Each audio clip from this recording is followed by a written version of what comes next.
5/2 ভাজিতক 4/3 সমান কত? 3/7 ভাজিতক 5/4 সমান কত? বাড়িতে করবে। 6/5 ভাজিতক 8/3 সমান কত? এই পদ্ধতিটা আমি ম্যাজিক পদ্ধতিতে দেখাবো। ম্যাজিক পদ্ধতিতে অঙ্কটা দেখাবো কীরকম ভাগ রয়েছে, অথচ আমি করব গুণ। সেটা কি করব ভালো করে দেখে নাও। উপর নিচ উপর নিচ উপর নিচ, তাহলে 5/3 কত? 5/3 15, 2/4 8। এটা সেরকম করব।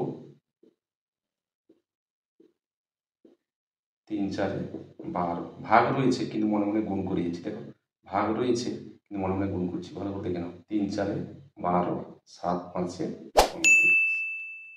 বাড়িতে করবে 6 ভাজিতক 5 ভাজিতক 8 ভাজিতক 3। তাহলে কি করব? এইটার সাথে এইটা করে এইটা গুণ করব, আর এইটা করে 5 গুণ 8 এইটা করব। যেটা হবে সেইটা উত্তর। ভালো লাগলে এই করো। Thank you.